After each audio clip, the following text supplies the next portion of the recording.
وصل إلى قاب قوسين كنت له على النديم والمغارب اللهم صل وسلم وبارك عليه. السلام عليكم ورحمة الله وبركاته.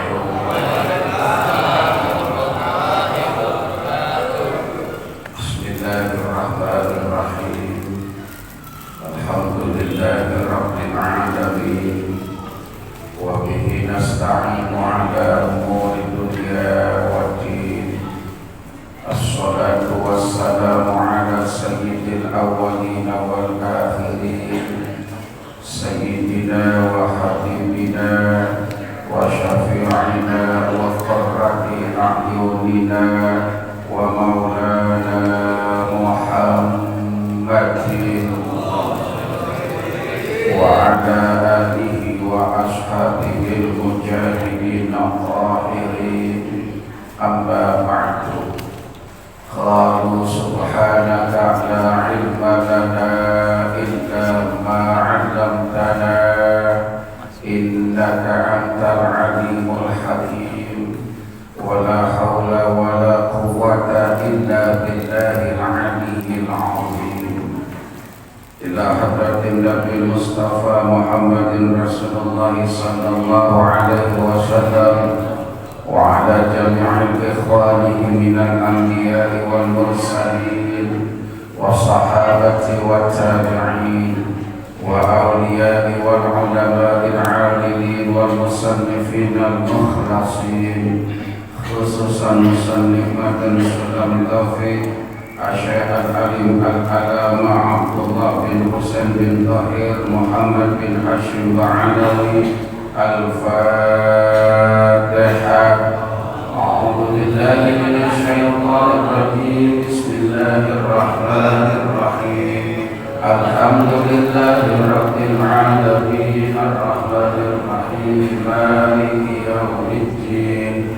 إياك نعبد وإياك نستعين. اهدنا الصراط المستقيم صراط الذين أنعمت عليهم غير المغضوب عليهم ولا الضالين.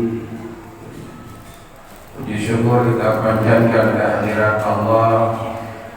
Salawat salam semoga selalu tercurah kepada baginda Rasul Nabi besar Muhammad sallallahu alaihi wasallam. Baik, kita lanjutkan pelajaran kita. 10. Faslun ya?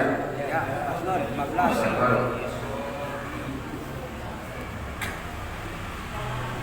Yajibu ala wali sabiyya. Ya betul. Bismillahirrahmanirrahim. Qala al-muallif rahimahullahu ta'ala wa nafa'na bi'ulumihi fi daraini. Faslun ay hada faslun. Yajibu ala wali sabi wa sabiyatil mumayyizaini aw ya'muruhuma bis-salati wa yu'allimuhuma ahkamaha ba'da sab'i sinina. Dan terus semua. Yajibu ala wali, diwajibkan ala wali atas wali. Wali atau penanggung jawab, ya bukannya wali songo atau wali Allah, bukan. Wajib atas wali, ya, maksudnya orang tua, ya.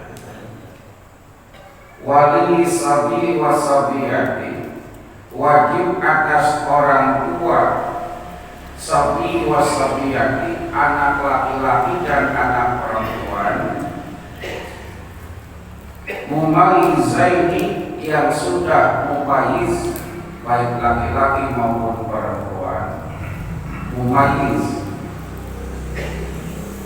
ayyamurahuma bis-salati, hendaklah memerintahkan keduanya kemampuannya bisolati untuk melaksanakan sholat.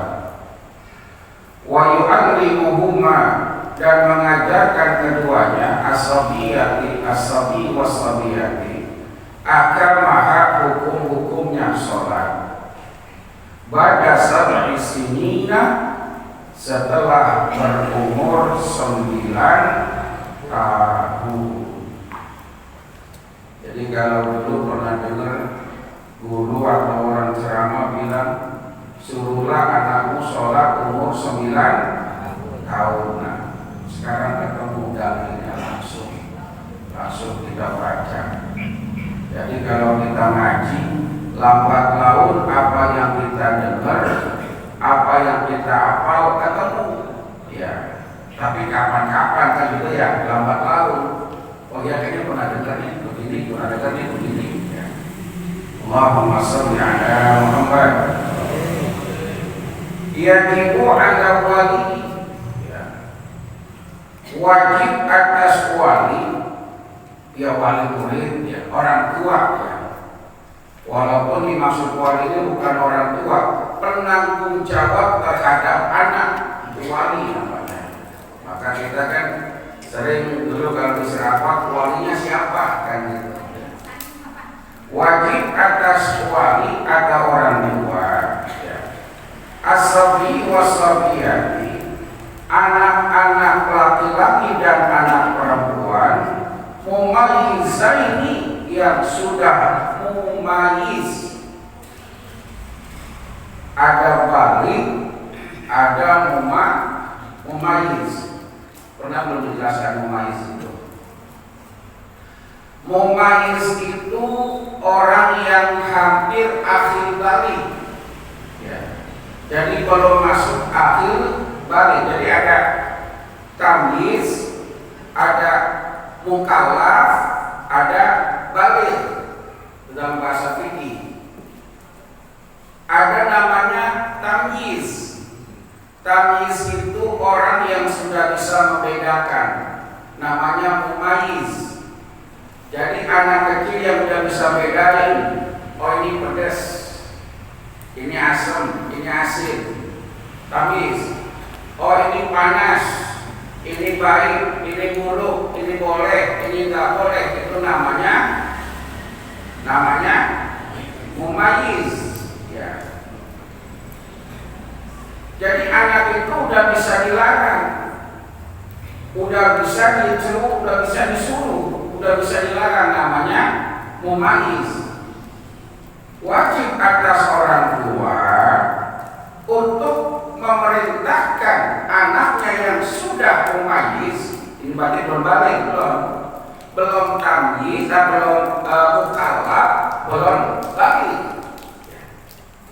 Jadi anaknya yang sudah mumayyiz memerintahkan ayyamurahuma bisolati untuk melaksanakan sholat.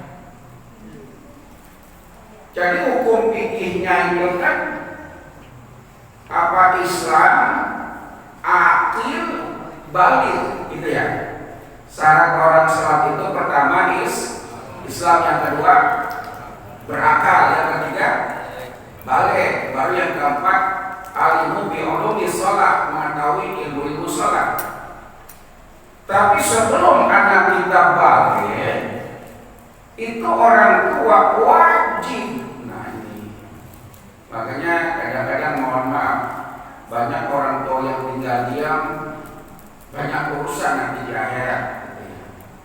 Kadang-kadang orang tua yang udah teliti banget juga masih banyak urusannya nanti di akhirat. Orang tua yang udah galak banget juga masih ada urusannya. Ya maka berat. Punya anak, punya istri, itu berat orang tua, apalagi suami, ya suami. Kalau kita nggak ditanggung jawab itu berat, ya. Allahumma sholli ala Muhammad. Wajib memerintahkan anaknya sholat, wa yu'allimuhuma ahkamaha, dan mengajarkan anak-anaknya tentang hukum-hukum sholat. Syarat sah sholat, wajib sholat, rukun sholat, sunnah sholat, wajib itu. Siapa yang wajib ngajarin? orang tua wali. Jadi guru mah gak wajib ngajarin. Yang wajib ngajarin orang tua. Kewajiban orang tua kan minimal 3. Ayu sinasmahu, kasih nama tuh. Nanti pas itu walimatul tasmiyah, akikah, cukur rambut dikasih nama tuh. Yang kedua, wa ayu alimal kitab, ngajarin anaknya. Itu kewajiban orang tua sebenarnya. Ngajarin anak, termasuk nyuruh sholat dan ngajarin rukun sholat, wajib sholat, sunnah sholat, yang membatalkan sholat. Itu kewajiban orang tua sebenarnya. Ya sudah boro-boro bisa ngajarin bocah kita rukun sholat. Kita juga ngaji yasin sama tahlil doang hidupnya. Karena orang tua tidak sanggup dalam artian punya kekurangan dalam masalah ilmu, maka orang tua tetap punya kewajiban ngajarin anaknya. Hanya saja yang ngajar bukan orang tua. Masukin ke pengajian, tuh gitu maksudnya tuh. Masukin ke pengajian, wajib itu. Suruh ngaji, itu wajib. Karena ini kewajiban orang tua. Kalau sampai nggak terjadi, berarti yang dosa siapa? Orang tua. Jadi kita punya anak banyak, bukan cuma berpikir banyak anak banyak. Kalau nggak tahu ilmunya berat. Banyak anak banyak rezeki, orang tua kedua tiap bulan anak pertama ngasih 1 juta, kedua 1 juta, anaknya 10, jadi semua setiap bulan ngasih 10 juta. Borok. Mana ya? Borok-borok. 10 juta. Kasih 10 juta tuh emaknya bukannya giran malah nangis. Dia mah nggak perlu nangis, kalau bertahu begini mau gue bikin 20. Jadi tiap bulan dapat 20. Tapi tanggung jawabnya berat. Jangan dikira hukum-hukum di dalam agama cuma sekira sepantas lewat itu saja. Ini kewajiban orang tua ini ya. Wa yu'allimu, bukan cuma nyuruh tapi ngajarin. Kalau cuma nyuruh mah gampang, Pak, bayang sono, kan gitu ya.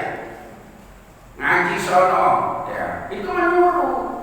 Tapi mengajarkan kepadanya ya tentang hukum-hukum sholat pada saat isinina setelah anak itu berumur 9 tahun. Walaupun buat belajar maka waktu bocah umur 6 tahun suruh masjid sono. Dan alhamdulillah masjid kita mah gak kurang sama bocah. Iya, paling gak kurang sama remaja kalau malam kemis. Ya kalau malam kemis dari remaja buat obat susah banget itu. Coba lewat kalau malam kemis jauh-jauh jalan sepi gak ada remaja. Coba kalau malam biasa. Saya lewat sampai jam 12 malam dan cukup saya ikut ada 200 orang tuh remaja.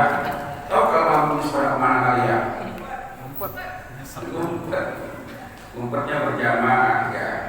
Jadi umur 9 tahun itu orang tua udah wajib nyuruh sholat, ngajarin sholat.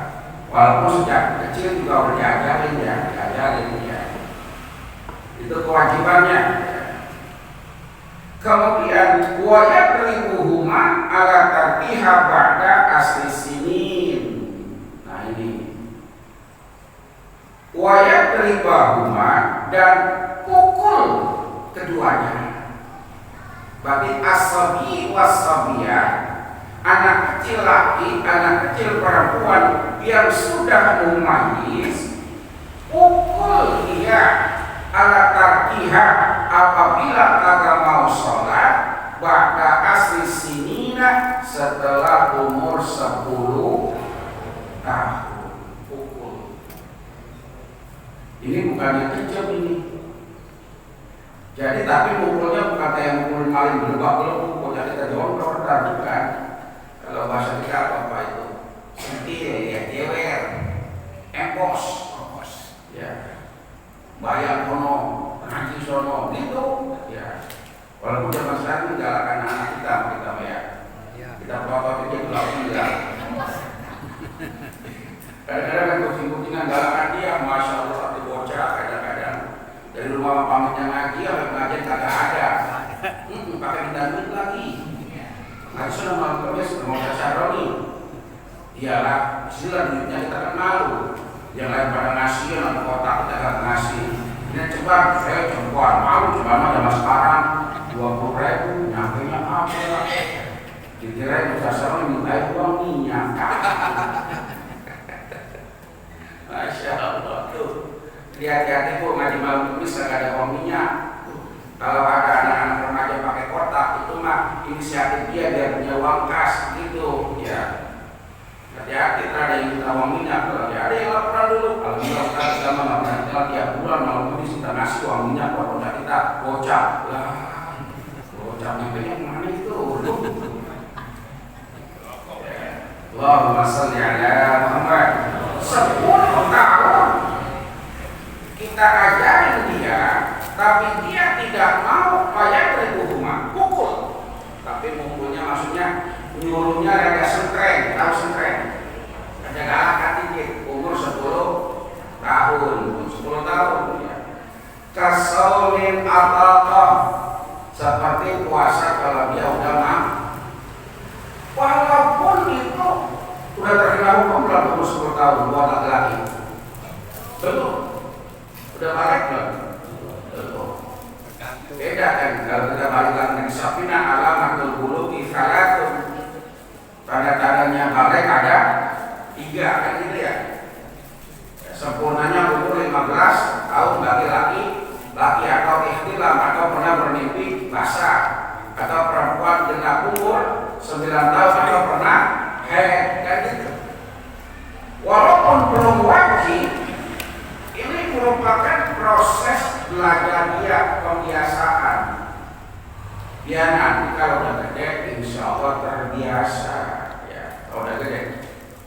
Wajibu alaihi aidan, dan wajib alaihi, hingga kemalannya ini. Wali, ya kepada orang tua wali aidan juga. Ta'limuhuma ma yajibu alaihima wa ma yahrumu. Wajib atas orang tua ta'limuhuma, mengajarkan anaknya laki-laki dan perempuan, ma yajibu alaihima wa ma yahrumu, apa-apa yang diwajibkan dan apa-apa yang diharamkan. Berarti jelas orang tua bukan cuma nyuruh, bukan. Berarti orang tua benar-benar suruh anak sekaligus ajarkan.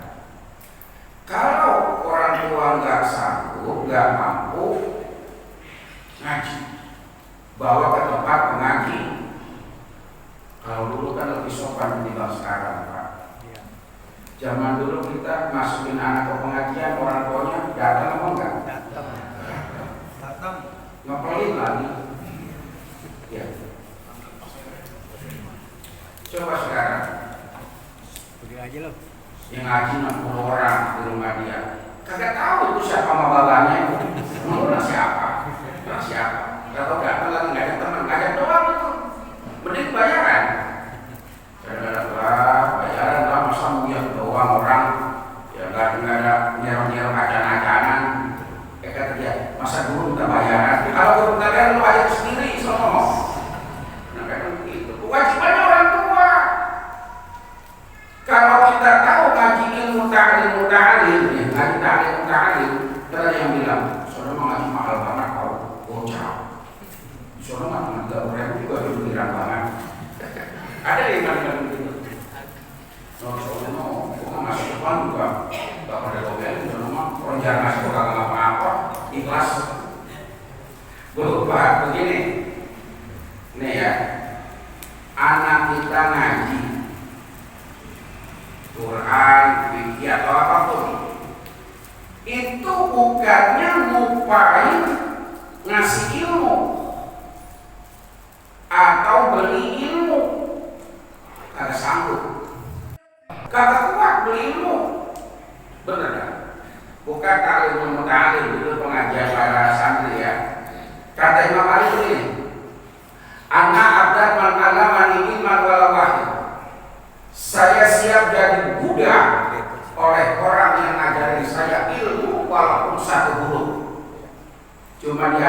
satu huruf dia sambut jadi budak.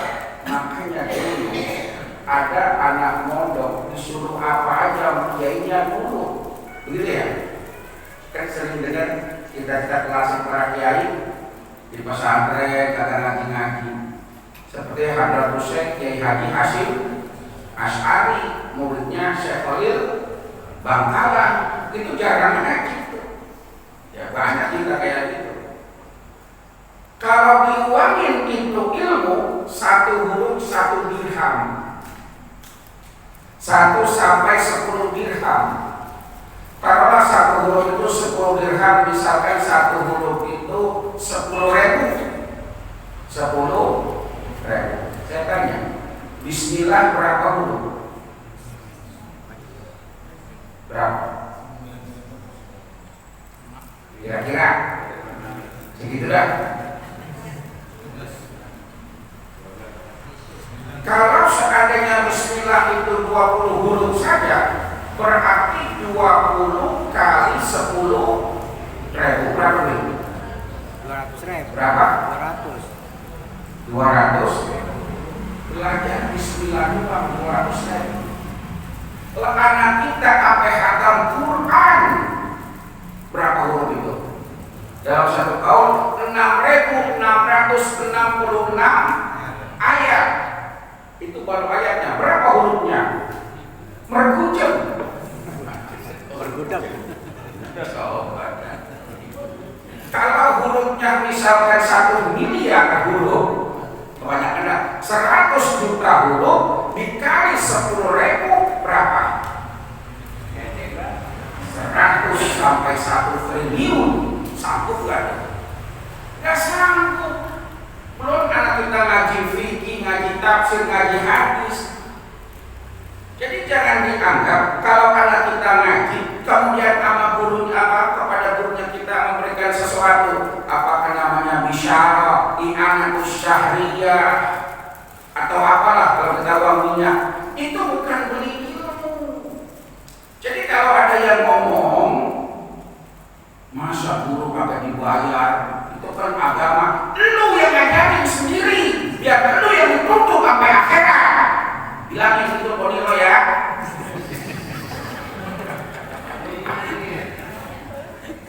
Saya kesian sama guru-guru ngaji, bener gak? Udah begitu disabar dikit laporan, gurunya dijelekin. Soalnya mau gurunya galak banget, nyamber. Zaman dulu kita ngaji, kita disentik guru laporan sama orang tua, di alam apa enggak? Ngomelin. Udah di alam, emang lu yang salah, lu yang nego. Sekarang mau enggak? Siapa? Enak aja sembah ngasih makan kagak, makan di bawah gawang. Padahal kewajiban siapa ini? Ya, sekarang saya buka nih, biar guru-guru ngaji berdelain semua. Kesian. Kalau saya jadi wali kota, semua guru ngaji saya kasih duit, saya kasih insentif. Apalagi kalau saya jadi gubernur, saya tekin semua tiap bulan 1 juta. Ini masalahnya kagak jadi, jadi saya ngomong gitu. Ya kalau jadi mah, ya.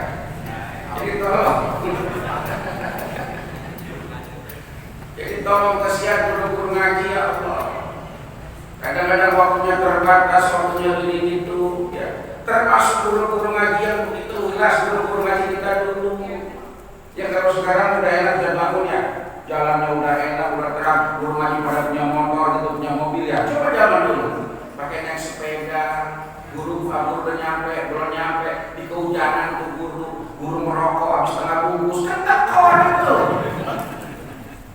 Di Samsul tapi tekor. Coba deh. Begitu ikhlas guru kita ngaji dulu, ikhlas. Dari mana ngambilnya? Ya ngambilnya dari jamaahnya bersama susah, ngambilin fitrah zaman dulu. Makanya guru-guru kita mah pahalanya banyak. Amin. Allahumma shalli ala Muhammad. Jadi tolong jangan pernah bicara begini-begini. Kalau masalah ngaji, masalah ilmu agama, itu kewajiban orang tua. Kewajiban kita, kewajibannya, bukan kewajiban guru. Kewajiban guru menyampaikan saja. Tapi kewajiban mendidik adalah kewajiban orang tua, ya gitu ya. Ya kita belain nih guru-guru ngaji, kesian guru-guru ngaji ya udah baru doang bocah sampai anaknya sendiri nggak heran itu. Coba yang lain mah dulu kita masuk aja datang tolong nih Bang Ridwin, Monira, bocah kita aja dia dia mah bantu-bantu kita ngomong itu cuma jewer apa jewer kita bilang yang membuat Monira ada buat beli kelapa teman ayam disuruh potong datang ayam ketika beli coba sekarang ngaji beli mah kali berujung anak siapa ini 9 anak siapa nggak kenal itu coba sekali tiap bulan silaturahmi ke rumah gurunya datang sebulan sekali ini Poniro ya kita mah nggak bisa ngasih banyak nih ini anak kita begini kan kenal oh emang anak lo yang itu kenal satu-satunya sekarang kan kagak karena anak siapa nggak kenal itu lalai orang tua.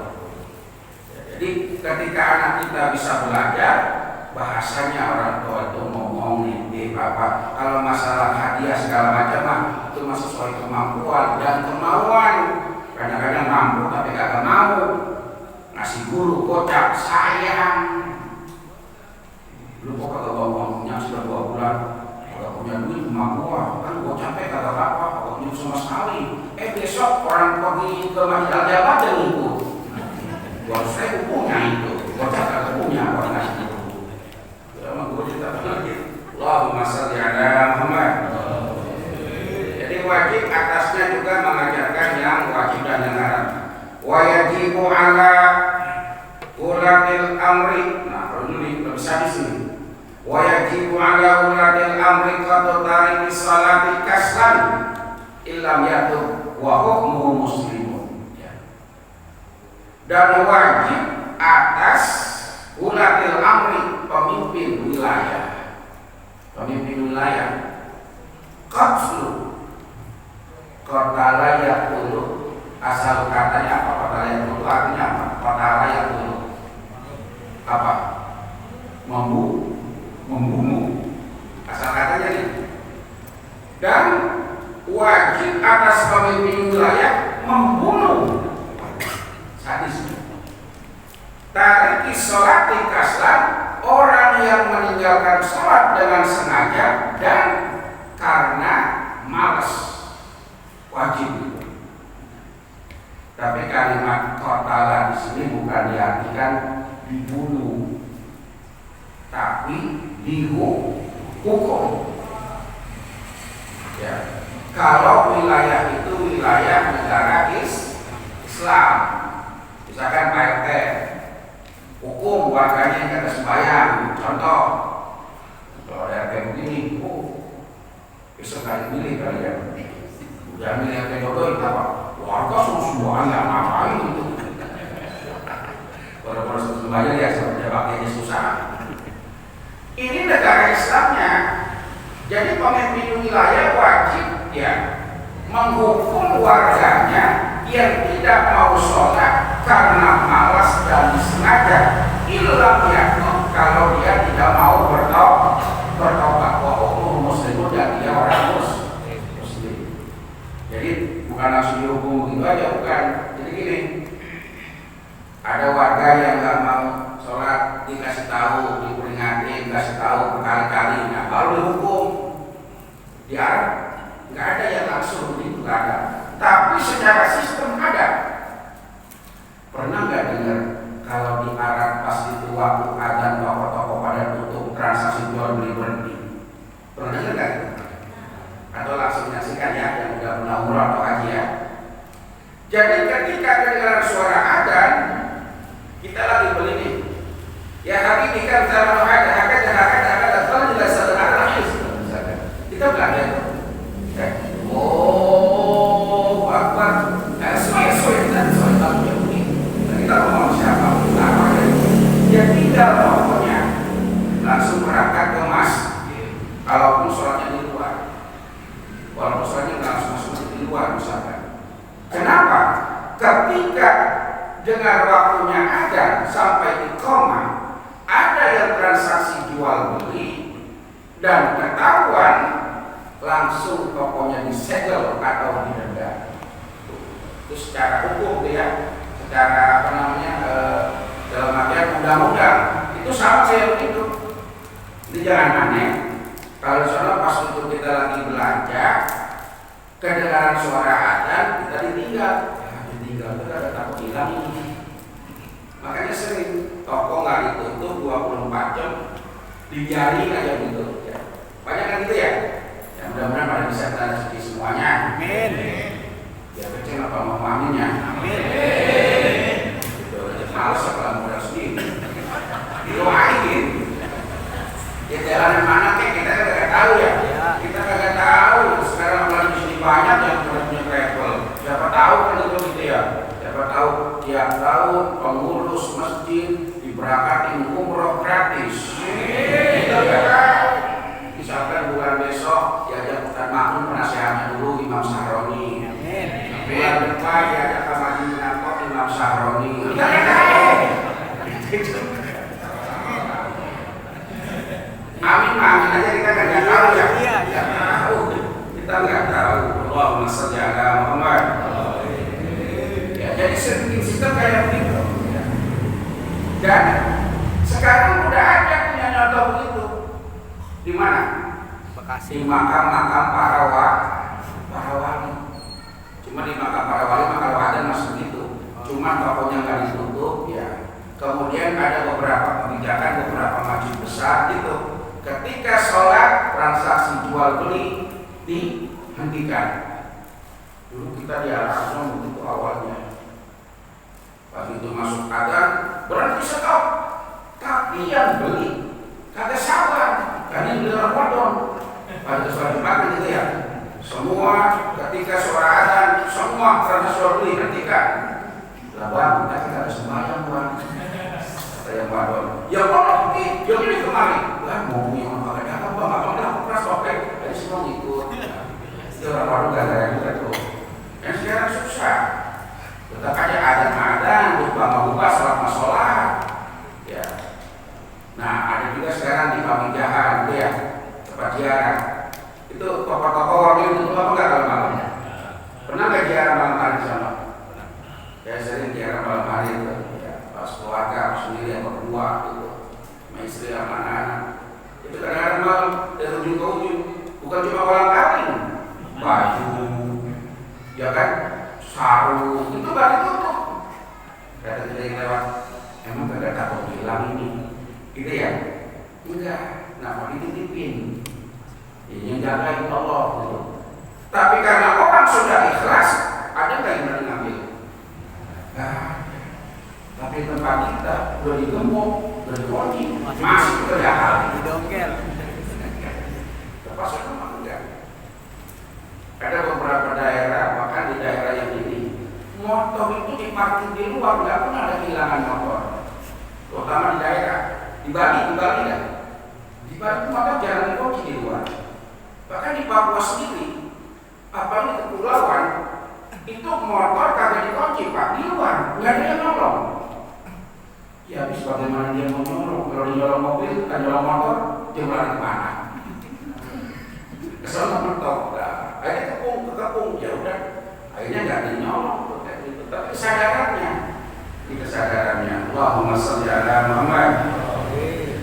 Wa yajibu ala kulli muslimin amru ahlihi biha, dan wajib atas setiap orang muslim bagi kita nih amru ahlihi, memerintahkan keluarganya biha dengan sholat, wa qahruhum, dan memaksa mereka, paksa untuk keluarga.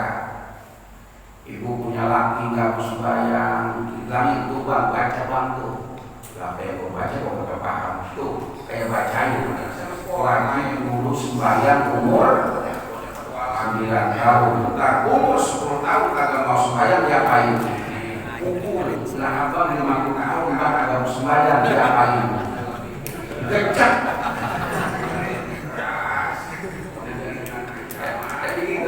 Wajib juga atas kita untuk keluarga kita, wa qabruhum, paksa mereka, wa ta'limuhum dan ajarkan mereka arkanaha rukun sholat, ajarin rukunnya. Jangan disuruh sholat doang. Ini disuruh sholat tapi nggak tahu syaratnya. Akhirnya apa? Agak pakai wudu sembahyang. Iya. Kayak preman insaf kan begitu pernah itu. Ulama yang hobinya tobat. Begitu pulang, "Bu, iya Pak, gua pengen sembahyang." Lah itu memang ngomong pengen sembahyang. Udah tak kau berubah pikiran, gua insaf. Gua mau sembahyang. Bagaimana caranya ajarin gua? Bininya ngaji, ngomongnya mah benar tapi maksudnya benar, tapi caranya salah. Bang, kalau mau sembahyang mah jangan pakai belajar, kelamaan berdua. Terus abang ke masjid aja sono. Enggak, di masjid ada imam di depan. Abang ikutin aja udah sembahyang itu mah. Ngomongnya kan benar, tapi yang diajak ngomong orang awam. Ya benar ke masjid. Sampai masjid kagak lagi pakai wudu. Bayang-bayang asar, ada kurang 10 menit ditungguin sepiamat di masjid. Lah, nggak ada yang sembahyang kali dia. Jangan-jangan tanggal merah libur ini. Tanggal merah. Begitu datang laki-laki ini masih kampung ya. Jadi kalau cerita ada masjid, ada mushola, yang buka gerbang dia, yang buka pintu dia, yang ada dia, yang koma dia. Kalau Bapak pernah ke kampung, pasti ngalamin. Pernah nggak ngalamin? Masa ada Ustaz begitu yang buka gerbang dia? Ada. Saya sama Ustaz Maruf jadi musafir, pengen sembahyang zuhur, ada orang datang. Ini masih udah zuhur lewat 10 menit, ini musola ini. Kok apa kata dia? No, yang megang kuncinya dia, no. Yang megang kunci dia. Belum dibuka musolanya, ini asing mengambil cerita. Apalagi ke kampung, semua dia buka gerbang dia, buka pintu dia, yang ada dia, koma dia. Emang ada orang dia sepotong? Merah nih. Ya kita kan tadi Magelang ngalamin ya, rame-rame ya. Habis ada subuh bang Ripin selawatan, panjang 15 menit. Selawatannya biasa selalu. Kalau selawatannya ada di bang Ripin, selawatannya apa? Astagfirullah, apa gimana itu? Gitu ya? Gitu ya? Itu tengok, kok belum ada orang sini? Mana Ustaz? Kita tunggu lagi. Belum 15 kagak ada. Kata Jimnato, emang orangnya kagak ada. Iya, enggak bohongan. Emang kagak ada. Ada begitu. Jadi dia tungguin belum ada orang. Jangan-jangan itu datang kiaki. Lewat samping kok. Ada preman itu. Jangan-jangan orang amal. Tungguin itu mesti. Dia lewat samping. Lewat samping dia buka pintu. Waktunya ada, dia ada. Selawatan nggak ada orang, dia komat. Begitu dia komat, nggak ada orang, dia jadi imam ke depan. Nah, preman melihat, ingat pesan dirinya, bang. Nanti ada orang sembahyang di depan, abang ikutin aja udah. Itu sembahyang udah bang. Kagak pakai duduk masuk masjid. Imam dia ikutin, masuk ke depan. Berdiri di belakang imam. Coba berdirinya sedengkal. Kan repot, berdirinya sedengkal. Depet. Kata imam, kalau padahal preman ikutin. Dia maju ke depan selangkah. Dia ingat pesan dirinya, bang, imam ngapain, dia ikutin aja, dia ikutin. Maju selangkah, apa mentok? Imam ngedori, pertama bayang begini ya, ada orang lagi. Wah, yang takbir, ikut takbir. Nah, kalau sembahyang asar kan bacaannya kecil, nggak jaga. Kata preman, ini sembahyang kalau baca apa ini? Nah, pantasan kata tadi juga mau usah belajar. Akhirnya ruku, bagi turun Quran kadang-kadang, bagi turun mengikut ruku, kepalanya makmum preman, dia menentuk pantatnya imam, langsung pada Allah kami. Yang rekornya pada itu sujud, ya imam sujud dan ikut sujud. Orang kadang-kadang, kepalanya sujud pas di bawah pantat imam, dan imam duduk, ya ini kayak ada, lah kacau ini kan. Makanya orang sholat bukan cuma disuruh sholat doang, diajarin rukun sholat yang membatalkan sholat. Kalau cuma diajarin sholat padahal batal, bahaya itu. Jadi imam egois, mentang-mentang imam pada gantinya, waduh, begitu kentut, begitu lagi sujud, lama mau yang paling belakang dia, gak kedengeran. Ya maunya agak paham lagi, imam kentut dikit. Nah, kan pernah terjadi gitu. Imamnya tahu ilmu imam, karena imam itu harus tahu ilmu imam dan adab imam, bukan cuma ilmu tapi adab. Imam batal, ya langsung keluar, dia batal, dia langsung minggir, dia ngomong saya batal, berarti harus digantikan. Semenit kagak diganti. Pada dia semua yang belakang 2 menit kagak yang ganti, 5 menit bubar sembahyang. Kenapa?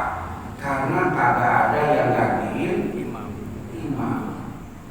Padahal wajib yang gantiin imam orang yang berdiri paling belakang imam, yang kaki kanannya imam menyentuh wajahnya dia. Jadi patokan kita bikin barisan kaki kanan imam, lurus kaki kanan imam, dia yang paling berhak awal itu untuk menggantikan imam. Ini kalau imamnya aja main dorong-dorongan, bagaimana kalau imam batal? Harus main senggol-senggolan.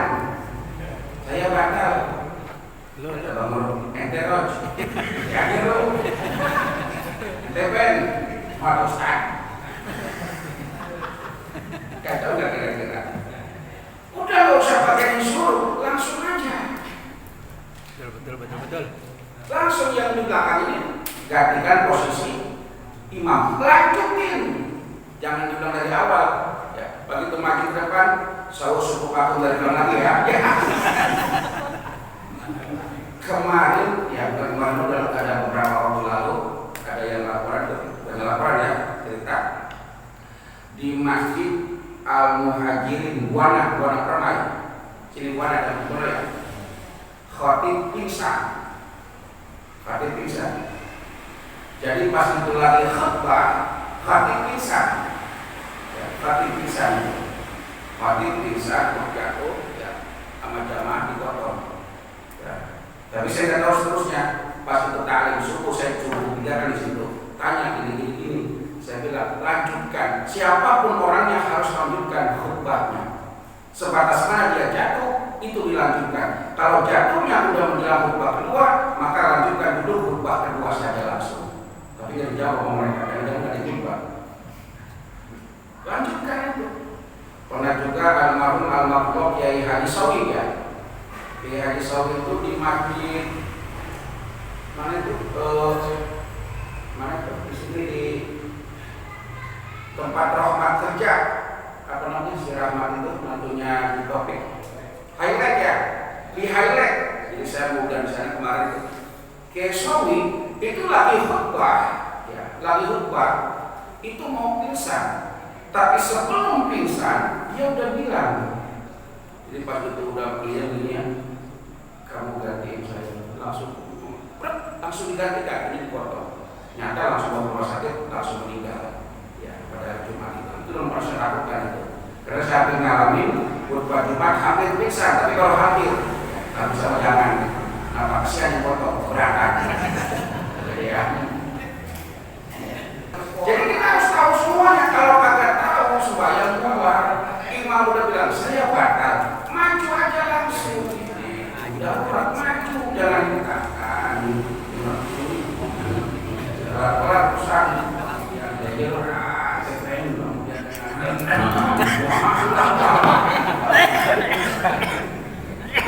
apa ada yang begitu?